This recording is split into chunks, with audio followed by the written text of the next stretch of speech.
Você achou a palavra de Deus? Está na tela também para você poder acompanhar. Gênesis 13, verso 1 diz: Saiu, pois, Abrão do Egito e foi para o Neguebe, com a sua mulher e com tudo que possuía. E Ló foi com ele. Abrão tinha enriquecido muito, tanto em gado como em prata e ouro. Ele partiu do Neguebe em direção a Betel, indo de um lugar a outro, até que chegou ao lugar entre Betel e Ai, onde havia armado acampamento anteriormente, e onde pela primeira vez tinha construído um altar. Ali, Abrão invocou o nome do Senhor. Ló, que acompanhava Abrão, também possuía rebanhos e tendas. E não podiam morar os dois juntos na mesma região, porque possuíam tantos bens, que a terra não podia sustentá-los. Por isso surgiu uma desavença entre os pastores do rebanho de Abrão e de Ló. Nessa época, os cananeus e os ferezeus habitavam aquela terra. Então Abrão disse a Ló: Não haja desavença entre mim e você, ou entre os meus pastores e os seus. Afinal, somos irmãos. Aí está a terra inteira diante de você. Vamos separar-nos. Se você for para a esquerda, eu irei para a direita, e se for para a direita, eu irei para a esquerda. Olhou então Ló e viu todo o vale do Jordão. Presta atenção no verso 10. Olhou então Ló e viu todo o vale do Jordão, todo ele bem irrigado até Zoar. Era como o jardim do Senhor, como a terra do Egito. E isso se deu antes de o Senhor destruir Sodoma e Gomorra. E Ló escolheu todo o vale do Jordão e partiu em direção ao leste. Assim os dois se separaram. Abrão ficou na terra de Canaã, mas Ló mudou seu acampamento para um lugar próximo a Sodoma, entre as cidades do vale. Ora, os homens de Sodoma eram extremamente perversos e pecadores contra o Senhor. E disse o Senhor a Abrão, depois que Ló separou-se dele: De onde você está, olhe para o norte, para o sul, para o leste, para o oeste. Toda a terra em que você está vendo, eu darei a você e a sua descendência para sempre. Eu tornarei a sua descendência tão numerosa como o pó da terra. E se for possível contar o pó da terra, também será possível contar a sua descendência. Percorra essa terra de alto a baixo, de um lado ao outro, porque eu a darei a você. Verso 18, para finalizar: Então Abrão mudou seu acampamento e passou a viver próximo aos carvalhos de Manre, em Hebrom, onde construiu um altar dedicado ao Senhor. Amém? Glória a Deus. Eu quero iniciar com uma pergunta para você. Eu geralmente faço isso, né? A pergunta é: quais critérios você utiliza para tomar decisões importantes na sua vida? Pare e pense. Quais critérios você utiliza para tomar decisões importantes na sua vida? Porque hoje eu vou falar sobre esse assunto aqui. Olhos que enganam, escolhas que marcam. Talvez uma outra pergunta para a gente refletir: o que mais você valoriza ao tomar as suas decisões? Conforto ou propósito? Você faz suas escolhas de vida baseado em quais critérios e qual valor você utiliza para tomar essas decisões? Vamos para o texto, para você entender o recado de Deus aos nossos corações e por que Deus permite que uma história como essa chegue até nós. Eu já falei para vocês e eu volto a repetir: nada do que chegou até nós é por acaso, e cada uma dessas histórias é Deus nos ensinando a nos posicionarmos diante da vida, inclusive na tomada de decisões. Não é novidade, você já entendeu no texto que Abrão, aquele escolhido por Deus, ele tinha um sobrinho chamado Ló. Pelo contexto da história, dá de entender o seguinte: o Ló, que era filho do irmão Arã, de Abraão, ele vai ver, né, e toda a família vai perceber, que Ló é aquela figura que ele vai ficar órfão de pai e precisa de um acolhimento. Então dá de entender que no começo o próprio pai de Abrão, Terã, ele cuida de Ló e depois essa responsabilidade então vai ficar para Abrão. Enfim, e também dá de entender ao ler os textos bíblicos que Ló vai caminhar durante muitos anos e muito tempo com Abraão. Até chegar nesse período aqui, nós já não estamos falando de um rapazinho. Ló não era um jovenzinho. Ló já era um homem formado, um homem barbado. Ló já tinha filhas, filhas não crianças pequenas, tinha filhas mulheres prontas para se casar. Quando ele então agora vai tomar essa decisão, e presta atenção no contexto, eu não sei se você observou, a separação de Ló e Abrão se dá justamente pelo fato de que ambos haviam prosperado. Porque Abrão prosperava muito e por Ló estar junto com ele, recebia também muitas bênçãos, estava prosperando a ponto de, na fala deles, a terra já não dá conta de tanto de rebanho que nós temos. Precisamos nos separar. E presta atenção nisso.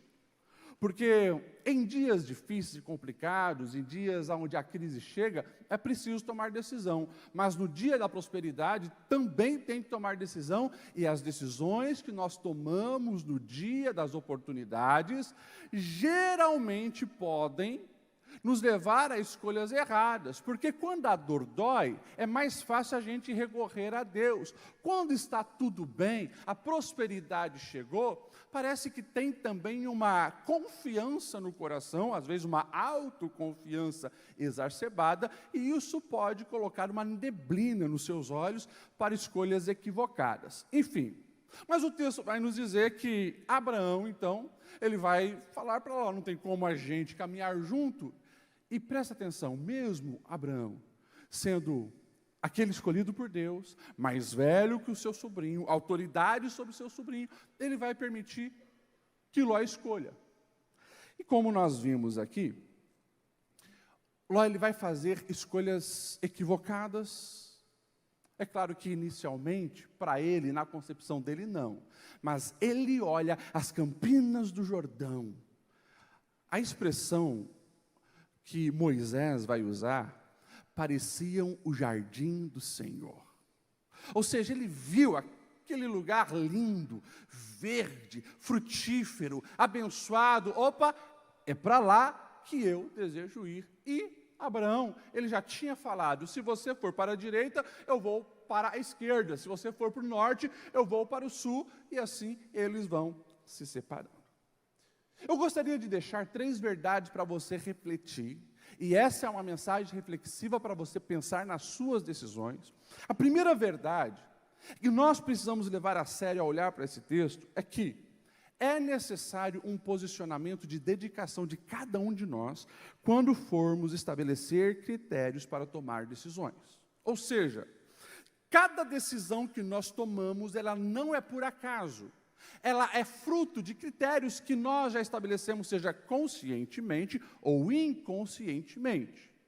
E eu quero incentivar você, nessa noite, como o seu pastor, como um dos pastores aqui da The Blue, a você levar muito a sério esse processo antes das escolhas, que é você estabelecer os critérios, para que você possa ter critérios sólidos, visando uma eternidade, antes de sair escolhendo qualquer coisa. Um sábio já dizia que é impossível você não escolher. Todos estamos fadados e destinados a escolher o tempo todo. Até quando você diz, não, mas hoje eu não vou fazer nada, você está escolhendo não fazer nada.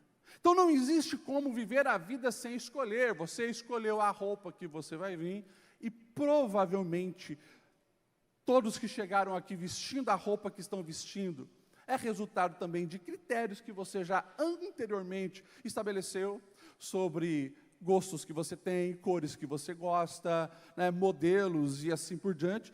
Aquilo que você acha que deveria ser, você foi lá e escolheu, como eu falei muitas vezes inconscientemente, mas escolheu.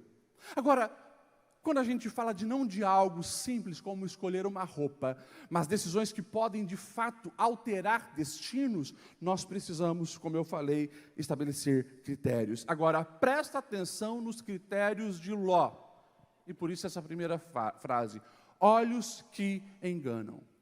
As escolhas de Ló estavam embasadas apenas no que os olhos naturais enxergam. Se a gente for mais profundo, o texto ele quer evidenciar também que é a escolha humana, não uma escolha com influência divina, com a direção de Deus, é uma escolha simplesmente humana. Aquilo que o desejo humano, o coração humano desejou, ou que na sua interpretação, só olhando a ótica natural queria, ele foi e escolheu as Campinas do Jordão. Isso fala de escolhas visando apenas bens materiais.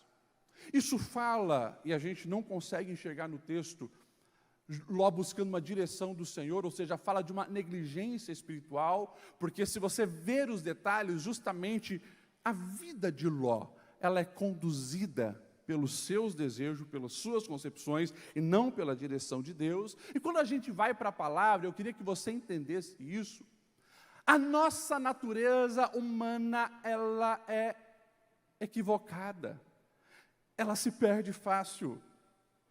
No texto da palavra de Deus, Provérbios 28, vai dizer, o que confia no seu coração é insensato, mas o que anda em sabedoria, esse será salvo. E eu poderia aqui fazer uma série de ilustrações bíblicas, mostrando para você quantos personagens foram conduzidos apenas pelo que eles estão vendo, apenas pelo impulso imediato que eles têm. Um exemplo, eu até falei ontem aqui, antes de ontem, quando ministrava com a Júlia no workshop, clássico caso de Jacó e Esaú. Esaú é aquele impulsivo. Quando ele tem fome, ele não questiona os privilégios da bênção da primogenitura, ele não invoca o Senhor para saber, ele vai pelo estômago e ele diz, eu estou com muita fome, me dá esse prato de lentilhas, mas então você tem que me dar o direito para mim, não tem problema, o que eu vou fazer com isso mesmo? Agora, a lentilha aqui, que está fervendo diante dos meus olhos, é que vai matar a minha fome, e a gente sabe o quão equivocada foi aquela decisão. Então, nós precisamos entender que as nossas escolhas, elas não podem, jamais devem ser meramente naturais, pelos olhos biológicos.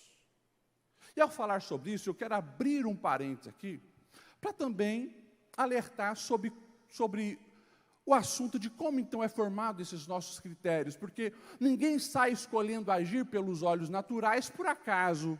Da onde vem isso? Da onde vêm os critérios? Da onde vêm as convicções?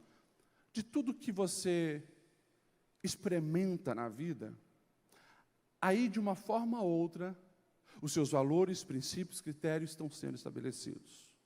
Eu vou assistir essa série aqui, só por assistir. A série que você está assistindo, ela está cheia de valores e princípios. E aquilo vai começar a entrar. E daqui a pouco tem muita coisa que confronta a palavra de Deus, mas aquilo foi entrando, isso aí não vai dar nada, eu continuo indo na igreja, está tudo certo. De repente você está ouvindo músicas que defendem princípios imorais, você diz, não, está tudo certo. Você está fazendo amizades de pessoas que têm um coração distante do Senhor, e você diz, está tudo certo. Mas aquilo está entrando, e quando você menos espera, você está tomando decisões equivocadas apenas pelos olhos naturais. Você me entende e diz amém.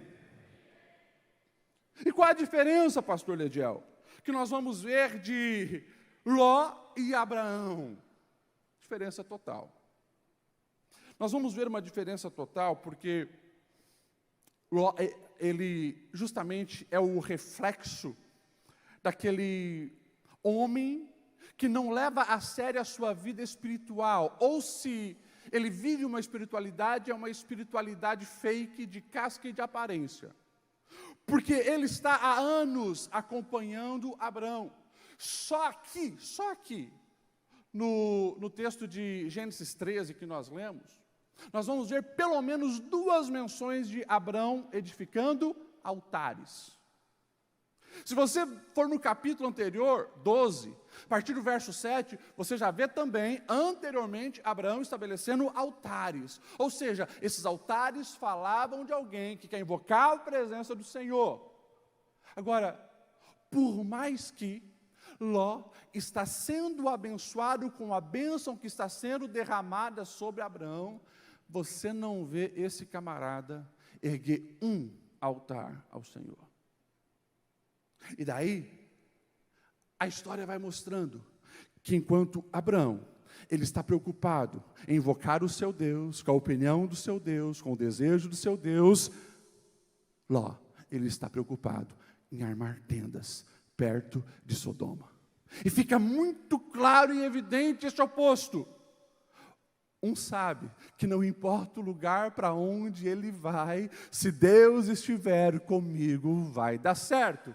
O outro é, eu vou ser esperto, dar o meu jeitinho humano, fazer do meu jeito, do meu método, com a minha sagacidade, porque vai dar certo, e esquece Deus. E a gente sabe que as consequências, então, vão ser totalmente opostas, porque hoje, em 2025, estou ocupando esse púlpito para dizer que nós ainda podemos dizer que Abraão é um referencial, é o pai da fé, mas eu estou usando o nome de Ló para mostrar que vocês não devem seguir por esse caminho e fazer escolhas baseadas na ótica humana. Você me entende, amém? Glória a Deus. Quando nós olhamos para essa história, também fica evidente, e aqui a segunda outra verdade que eu gostaria que você levasse para refletir essa semana, nós precisamos saber que pessoas e ambientes sempre terão uma grande influência e um grande impacto na nossa vida. Pessoas e ambientes terão impacto sobre a nossa vida. E não queira dizer que não, porque eu já tenho as minhas convicções bem formadas, não sou influenciado por ninguém. Não fomos criados para ser ilhas isoladas. Vivemos com gente, conversamos com gente, precisamos de gente e, consequentemente, influenciaremos e seremos influenciados. E é lindo, quando a gente consegue ver nessa história, o quanto Ló foi abençoado por Deus por caminhar junto com Abraão. Aquele homem prosperou também junto com Abraão, aquele homem cresceu junto com Abraão, aquele homem tinha servos e servas, assim como Abraão. Deus abençoou poderosamente. Agora, a partir do momento que há a separação, e o texto vai nos dizer que ele escolhe então as campinas do Jordão e ele vai armar as suas tendas perto de Sodoma. A Bíblia vai nos dizer já no capítulo seguinte, se você depois ler as histórias ali de Gênesis 14, você vai ver que houve uma guerra de 5 reis contra 4 reis, e como o rei de Sodoma estava envolvido nesse conflito e eles perdem a batalha, Ló também é levado cativo. Ele, a sua mulher, as suas filhas, o seu gado, o seu rebanho, os seus servos. E se não fosse alguém ter escapado dessa batalha, corrido lá para Abraão e falado, olha, sequestraram também Ló. Daí Abraão vai lá, pede a bênção de Deus, sai com 318 dos seus servos e consegue resgatar. Mas presta atenção nisso, Ló, por mais que no seu diálogo ele ainda não estava influenciado, quem sabe não estava até esse momento absorvendo os princípios e a imoralidade dentro da cidade, nós sabemos que já nesse momento ele está sendo impactado pela sua decisão equivocada. Então presta atenção no que a Bíblia está nos dizendo. Quando você escolhe caminhar com alguém, fazer amizade com alguém, quando você escolhe fazer aliança com alguém, e seja no namoro, no noivado, no casamento, numa sociedade, numa amizade, você está permitindo que aquela pessoa influencie a sua vida, e isso pode ser para o bem ou para o mal. Quando nós vamos para a palavra, o Salmo 1 vai falar de algo que nós gostamos. A palavra que está na moda hoje, sucesso, felicidade, e assim por diante. Sai depois numa livraria aí da nossa cidade e olha os títulos, 21 passos para o sucesso, tantos passos para a felicidade, um monte de coisa. É o que todo mundo busca, e a gente vai para a palavra vai nos dar alguns princípios. Você pode pegar, por exemplo, o sermão de Jesus das bem-aventuranças, ou seja, feliz quem praticar isso. Se pode voltar 1000 anos antes de Cristo, no tempo de Davi, e você vai lá no Salmo 1. E olha que interessante o Salmo 1. Bem-aventurado o homem que não anda segundo o conselho dos, não se detém no caminho dos, e nem se assenta na roda dos. 3 espécies de gente que você precisa evitar a torto e direito. Abomina esse tipo de gente se você quer ser feliz, abençoado e próspero. O ímpio, o pecador e o escarnecedor. Ímpio, aquele que não tem piedade. Às vezes ele é religioso, mas não tem piedade, por isso ele é um ímpio. Ele não tem piedade. O pecador é aquele que está na lama, ama o pecado, é o cara que te convida para fazer as coisas erradas, é o cara que manda imoralidade no seu celular. Se afasta desse tipo de gente. E talvez tenha uma espécie aqui, que às vezes nós negligenciamos, o escarnecedor, aquele que zomba do que é correto, que zomba do que é justo, que zomba do que é honesto. E isso pode ser de várias maneiras. Às vezes ele pode ter até uma carteirinha da Assembleia de Deus, mas ele gosta de zombar do pastor, do líder, da irmã do ciclo de oração. Ele vem para a igreja e só está olhando isso, olhando aquilo, murmurando, cochichando. Escarnecedor. E o texto vai dizer: se afasta desses, antes que o seu prazer esteja na lei do Senhor, medita dia e de noite. Daí será como árvore plantada junto à corrente das águas, que no devido tempo dá o seu fruto, cuja folha não murcha, e tudo quanto faz será bem sucedido. 3.000 anos atrás, o recado dos céus falando para a gente: blinda o teu coração das influências equivocadas. E os céus perguntam para nós hoje: por que você ainda está naquela roda de piadinha imoral? Naquele grupo de WhatsApp que só compartilha imoralidade? Por quê? E daí tem pessoas que dizem assim: pastor Leite, eu não sei porquê, eu não vou para frente, eu não prospero, não tenho para. Está aqui uma boa pergunta para você fazer: com quem você está andando? Você me entende, amém? Agora presta atenção aqui nessa história também, sobre o perigo de um ambiente pecaminoso. Porque se a gente, e nós lemos ali o verso 12 de Gênesis 13, o texto vai dizer assim, Abraão ficou na terra de Canaã, mas Ló mudou o seu acampamento para um lugar próximo de Sodoma.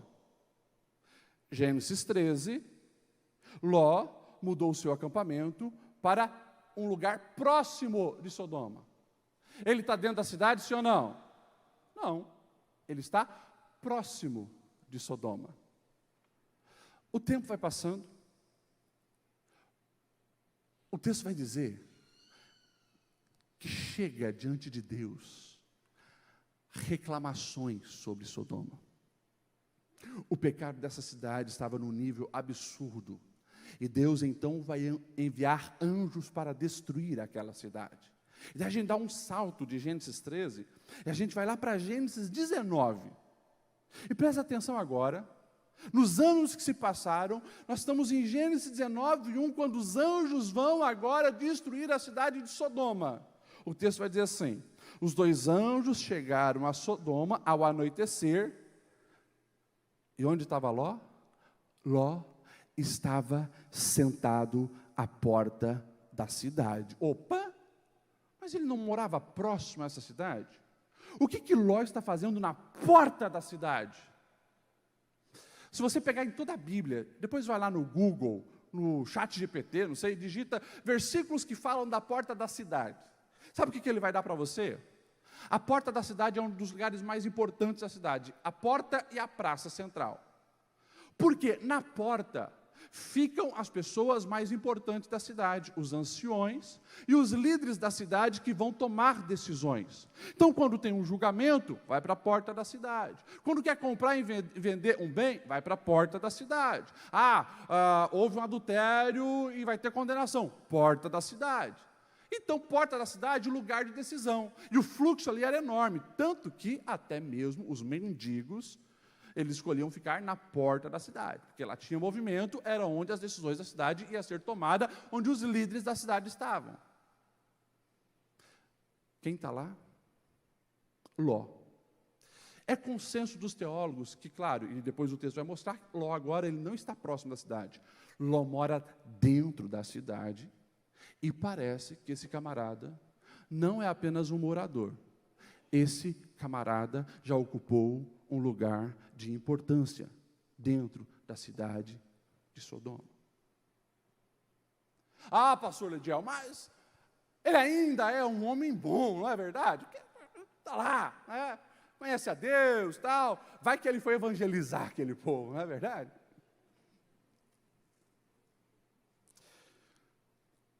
Daí você vai ver a sequência do texto, lá de Gênesis 19. O texto vai nos dizer que as duas filhas de Ló estavam prometidas em casamento a homens dessa cidade. E sabe qual a espécie dos homens dessa cidade? O texto diz, o texto ele é maravilhoso e ele traz uns detalhes até assustador para nos revelar o nível de moralidade que está em Sodoma. O texto vai dizer que quando aqueles anjos entram na cidade, eles não vêm, não imaginem um anjo de asa, brilhante, não. Pareciam pessoas, anjos em forma de gente. Eles entram na cidade, Ló, muito solícito, porque Ló, daquela região, ele sabe a importância de você acolher bem um viajante, né, aquele que está passando na tua cidade, ele vai e acolhe na sua casa. Os homens dizem, não vamos ficar na praia, não, por favor. Ele insiste. Quando Ló traz esses homens para dentro da casa, passa um tempo e alguém está batendo na porta. Quando Ló sai, o texto vai dizer assim, tinham homens jovens, tinham homens adultos e tinham homens idosos. Muitos homens estavam na porta de Ló. E a fala de todos eles eram, traz para fora os teus dois hóspedes, porque nós queremos ter relação sexual com eles. Olha o nível de absurdo. Essa é a espécie de homem que tem naquela cidade. Mas a Bíblia vai nos dizer que as duas filhas de Ló, ele prometeu em casamento aos homens daquela cidade. Se não bastasse, ali no verso 15 e 16, o texto vai dizer o seguinte, ao raiar do dia, os anjos insistiram com Ló, dizendo, depressa, leve daqui sua mulher, suas duas filhas, ou vocês também serão mortos, porque a cidade será destruída.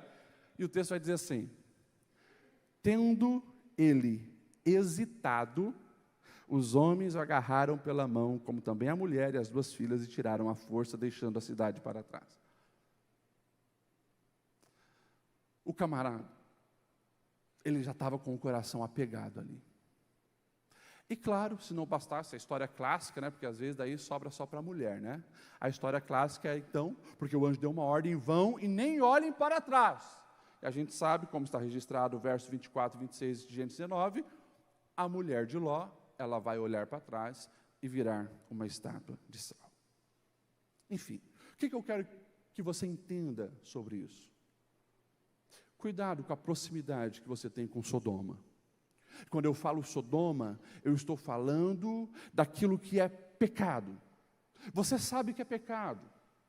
Mas você diz, eu vou só colocar minha tenda perto de Sodoma. Quando você menos espera, você está mergulhado no pecado, encharcado no pecado. E aquilo começa a mudar a sua maneira de entender o mundo, a vida, a beleza da vida, inclusive o teu propósito de vida, a tua ligação com os céus. Então eu venho aqui como um pastor, mas também um profeta de Deus, declarar para você, fuja em nome de Jesus de Sodoma, sai de perto dos amigos, da imoralidade, daquilo que tem tentado destruir a sua vida, em nome de Jesus, não fique brincando com isso, afasta as suas tendas de Sodoma. Você percebe que aquela pessoa com a qual você tem sociedade há tanto tempo te convida para cair no pecado, fuja disso.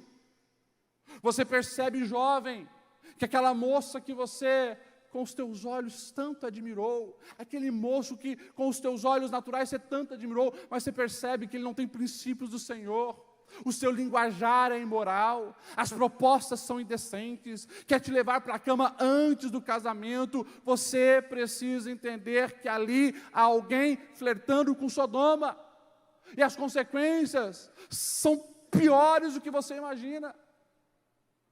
Se livra enquanto há tempo, você me entende? Amém? Glória a Deus. Pastor, e qual é a terceira verdade que nós precisamos entender sobre esse texto?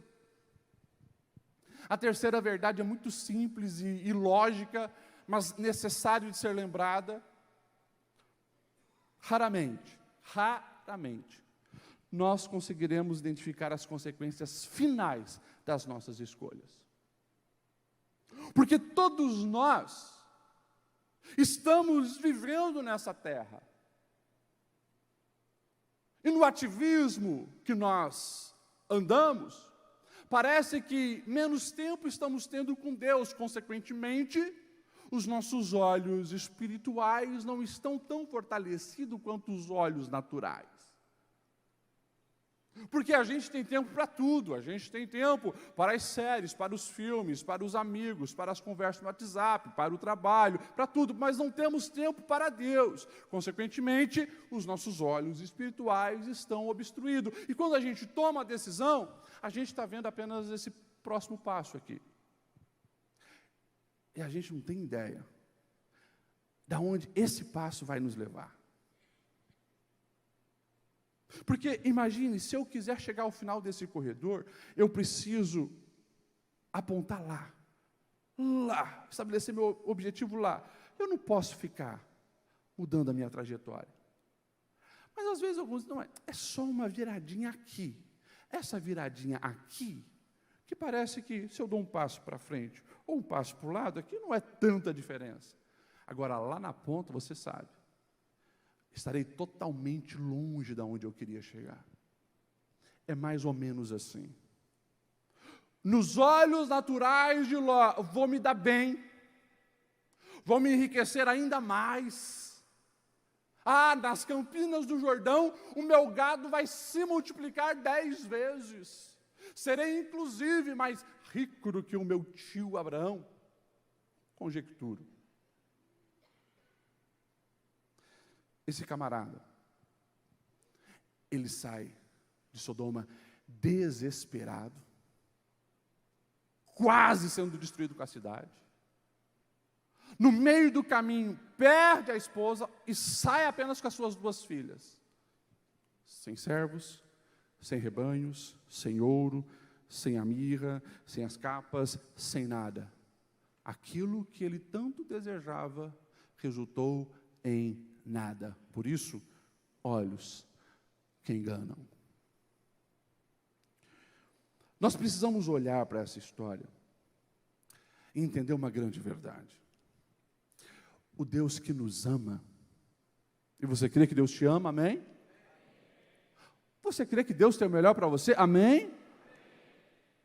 Você crê que Deus já está no amanhã, amém? Deus está no amanhã.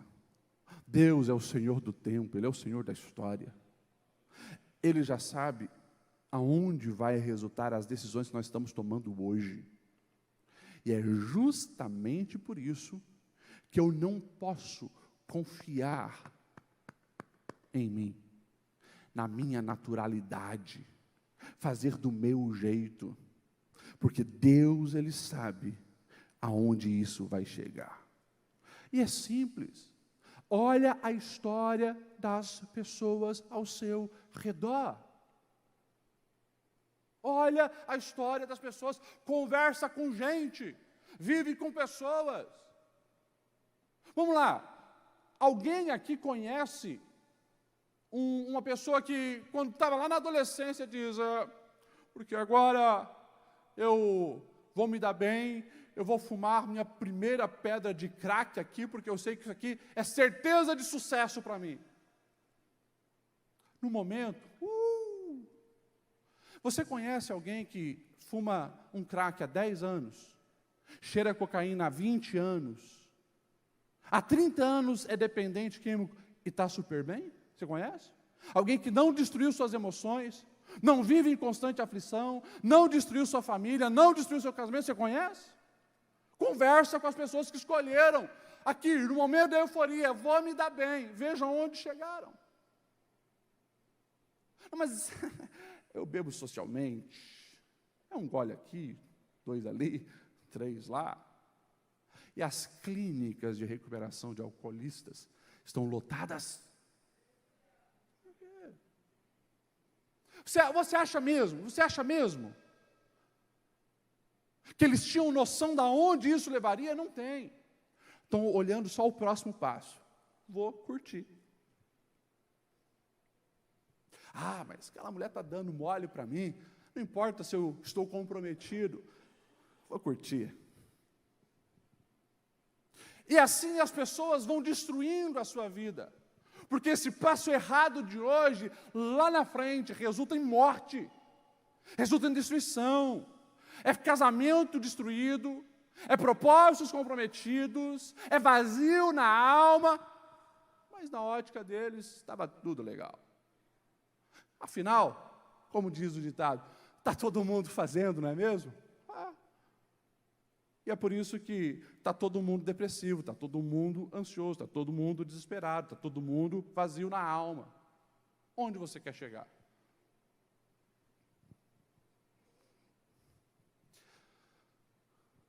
Mas está aqui, isso aqui. Ah, se você pudesse dimensionar o valor disso aqui. Porque aqui já está o alerta necessário que vai mostrar o fim das coisas. Era apenas a gente ler, estudar e guardar no coração, como o próprio salmista diz, guardei a sua palavra no meu coração, para não pecar contra ti. O problema é que a gente teima, e a gente acha ultrapassado, quadrado, não tem nada a ver, não tem nada a ver. Ouse obedecer à palavra, ouse seguir os conselhos da Sagrada Escritura, você vai ver o que vai acontecer com a sua vida. Haverá bênção, paz, prosperidade, experiência com Deus, cumprimento de propósito, plenitude de vida. Escolhas que nós precisamos fazer, afinal, o nosso Deus já está no amanhã. E a gente poderia pegar a palavra, se a gente pudesse, né? Ter uma conversa agora, aqui ao vivo, imagine fazer uma chamada no céu. Ô Davi, fala um pouquinho daquela escolha impulsiva que você fez lá para se deitar com Betseba. Ele diria assim, se eu soubesse que a partir daquela decisão, uma brecha de pecado sexual entrasse na minha família, eu nunca teria feito aquilo. Porque o grande rei Davi vai ter na família dele uma filha estuprada por um filho estuprador. Um filho assassinado, um filho assassino, um filho que abusa das concubinas diante de todos. O caos entrando, isso nem precisa chegar em Salomão, né? Cara totalmente imoral. Brechas que foram abertas aqui. No momento do prazer e da impulsividade. Ah, se a gente pudesse conversar com Ló. E aí, Ló? Se a gente voltasse lá para a história de Gênesis 13, você escolheria o Vale do Jordão, a Campina do Jordão, sabe o que ele ia falar? Ele ia dizer assim, eu ia pedir para Abraão me ensinar a erguer altar. Porque as consequências sobre a vida de Ló não foi apenas a perda da esposa. A imoralidade de Sodoma havia entrado no coração das filhas. Depois de Zoar, que moraram no tempo de Zoar, foram morar em cavernas. E essas meninas embriagam o próprio pai para ter relação sexual com eles. E 2 povos vão surgir disso. Moabitas e Amonitas serão inimigos ferrenhos de Israel. E a gente hoje usa o exemplo de Ló negativamente. Vamos obedecer a palavra. Tinha um monte de versículo aqui para me falar, eu não vou falar todos. Eu vou falar 4 só. Quando a Bíblia vai falar de adultério, Provérbios 6, 27 e 29 diz assim, pode alguém colocar fogo no peito sem se queimar? Pode alguém andar sobre brasas sem queimar os pés? Assim acontece com quem se deita com a mulher do próximo, ninguém que a toque ficará sem castigo. Vamos falar dos vícios? Provérbios 23, 32. Não se deixe atrair pelo vinho quando ele está vermelho, quando cintila no copo e escorre suavemente. No fim, ele morde como serpente e envenena como víbora. Vamos falar de salvação? 1 Coríntios 6, 9 e 10. Não sabeis que os injustos não herdarão o reino de Deus? Não vos enganeis, nem os impuros, nem idólatras, nem adultos, nem efeminados, nem sodomitas, nem ladrão, nem avarento, nem bêbados, nem maldizentes, nem roubadores herdarão o reino de Deus. Vamos para o Apocalipse? 21 e verso 8, os covardes, incrédulos, abomináveis, assassinos, impuros, feiticeiros, idólatras, mentirosos, aparte-se, porque não haverá lugar para eles, o reino de Deus serão lançados no fogo, no lago de fogo em enxofre, a saber, essa será a segunda morte. Está aqui, tudo aqui, mais de 2000 anos sendo compartilhada, e tem pessoas escolhendo agir apenas pelos olhos naturais. Mas eu falo para você nessa noite na esperança de que você entendeu o recado dos céus, porque você já percebeu que uma decisão que Ló toma não é uma decisão que vai afetar apenas suas finanças, sua espiritualidade, sua família, seus propósitos e os seus sonhos. Vamos se colocar em pé? Eu finalizo, e vou passar para o nosso presidente fazer essa oração. Eu finalizo perguntando para você: o que você quer para a sua vida? Vai tomar decisão como? Vai decidir construindo altares ao Senhor e invocando a bênção de Deus sobre a sua vida para tomar decisões que terão impacto para a eternidade? Ou você vai continuar armando a sua tenda pertinho de Sodoma? Que o Espírito Santo traga luz à sua alma, em nome de Jesus.